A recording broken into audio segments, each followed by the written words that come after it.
Hello friend, my YouTube channel से का स्वागत है। दोस्तों, इस वीडियो के माध्यम से हम लोग ऑब्जेक्टिव करेंगे और ये ऑब्जेक्टिव आपको सभी एग्जाम के लिए हेल्पफुल रहने वाला है, तो वीडियो में बने रहेगा। और जो भी दोस्त अगर मेरे चैनल पर नए हैं तो चैनल को सब्सक्राइब कर ले, साथ में बेल आइकन दबा ले। पहला क्वेश्चन है, उत्तल दर्पण द्वारा बना प्रतिबिंब होता है तो यह होता है काल्पनिक और सीधा होता है। उत्तल दर्पण में हमेशा काल्पनिक और सीधा प्रतिबिंब बनता है। नेक्स्ट है, गोलीय दर्पण की फोकस दूरी उसकी वक्रता त्रिज्या की क्या होती है? तो आधी होती है। क्या होती है? आधी होती है।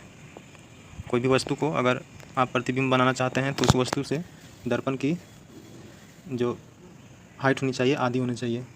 हजामत बनाने के लिए किस दर्पण का व्यवहार किया जाता है? तो अवतल दर्पण का प्रयोग किया जाता है, लेकिन अब समतल दर्पण भी हजामत बनाने के लिए प्रयोग किया जाता है।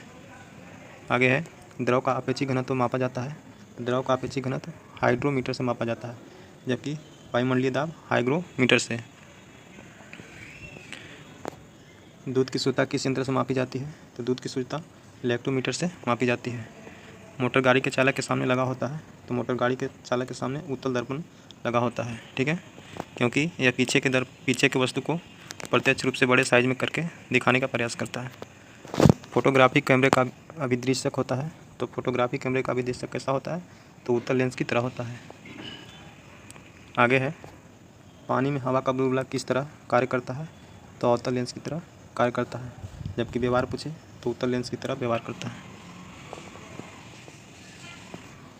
वायुमंडल की आर्द्रता मापी जाती है, तो वायुमंडल की आर्द्रता हाइग्रोमीटर से मापी जाती है। भूकंप मापी यंत्र है, यानी भूकंप मापी यंत्र को किससे मापा जाता है? सिस्मोग्राफ से, और रिएक्टर स्केल पर इसका मेजर किया जाता है।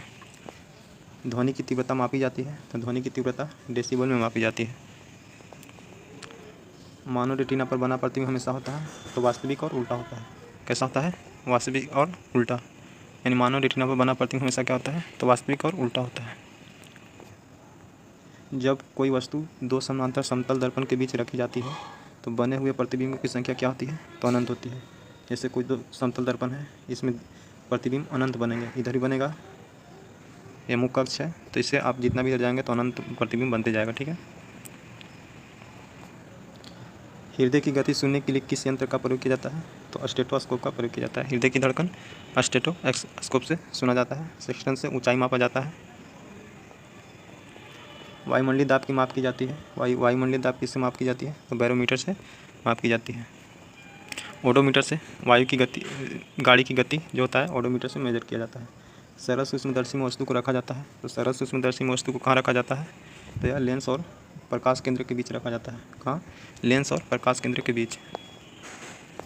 वनस्पति तेलों से कृत्रिम घी बनाने में किस उत्प्रेरक का प्रयोग किया जाता है? तो निकेल उत्प्रेरक का प्रयोग किया जाता है। अमोनिया गैस बनाने की हैबर विधि में किस उत्प्रेरक का प्रयोग किया जाता है? तो लौह चूर्ण का प्रयोग किया जाता है। अवतल दर्पण में वस्तु का प्रतिबिंब दर्पण के पीछे काल्पनिक सीधा तथा वस्तु से बड़ा बनता है। जब वस्तु रखा जाता है तो यह वस्तु फोकस और ध्रुव के बीच में रखा जाता है, तब इस कंडीशन में बड़ा सा प्रतिबिंब दिखाई देता है, ठीक है। आगे है, रक्त का दाब किस यंत्र से मापा जाता है? तो स्पिग्नोमेनोमीटर से रक्त का दाब मापा जाता है, ठीक है। ट्रांसफार्मर का कोड बना होता है, तो ट्रांसफार्मर का कोड जो होता है नर्म लोहा का बना होता है, ठीक है। ट्रांसफार्मर किस सिद्धांत पर कार्य करता है? तो विद्युत चुंबकीय प्रेरण सिद्धांत पर कार्य करता है। विद्युत चुंबकीय प्रेरण सिद्धांत पर कौन सा कार्य करता है? तो ट्रांसफार्मर का काम क्या है कि एसी को higher voltage to lower voltage में कन्वर्ट करना। ट्रांसफार्मर प्रयुक्त होता है, तो ट्रांसफार्मर प्रयुक्त किसका होता है? तो एसी जो वोल्टेज होता है उसको उच्च करना और निम्न करना, यानी उपचयन और अपचयन के लिए प्रयोग किया जाता है। पानी के अंदर ध्वनि को सुनने के लिए किस यंत्र का प्रयोग किया जाता है? तो हाइड्रोफोन का प्रयोग किया जाता है। किसका प्रयोग किया जाता है? तो हाइड्रोफोन का प्रयोग किया जाता है। आगे है, निम्नलिखित में से किस यंत्र में यांत्रिक ऊर्जा विद्युत ऊर्जा में परिवर्तन करती है? तो डायनेमो जो है यांत्रिक ऊर्जा को विद्युत ऊर्जा में, जबकि मोटर विद्युत ऊर्जा को यांत्रिक ऊर्जा में कन्वर्ट करती है। निम्नलिखित में से कौन सी युक्ति विद्युत ऊर्जा को यांत्रिक ऊर्जा कन्वर्ट करती है? तो यह विद्युत मोटर हो जाएगा, और डायनेमो यांत्रिक ऊर्जा को विद्युत ऊर्जा में। ट्रांसफार्मर का काम क्या है?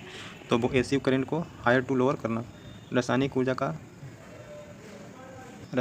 विद्युत ऊर्जा में परिवर्तन होता है, तो बैटरी में। रासायनिक ऊर्जा का विद्युत ऊर्जा में किसमें परिवर्तन होता है? बैटरी में। रेक्टिफायर का प्रयोग किया जाता है, तो यह एसी को डीसी में बदलने के लिए रेक्टिफायर का उपयोग किया जाता है, तो इसका ऑप्शन नंबर डॉग हो जाएगा। शुष्क सेल में किस तरह की ऊर्जा निहित होती है? तो रासायनिक ऊर्जा। शुष्क सेल में कैसी ऊर्जा होती है? तो रासायनिक ऊर्जा होती है। कौन सा यंत्र एसी यानी उच्च एसी को वोल्टेज को निम्न एसी वोल्टेज में या निम्न एसी वोल्टेज को उच्च एसी वोल्टेज में कन्वर्ट करता है? तो वह है ट्रांसफार्मर। यानी ट्रांसफार्मर करता क्या है? हायर एसी को लोअर एसी में कन्वर्ट करता है, जबकि लोअर एसी को हायर एसी में कन्वर्ट करने का प्रयास करता है।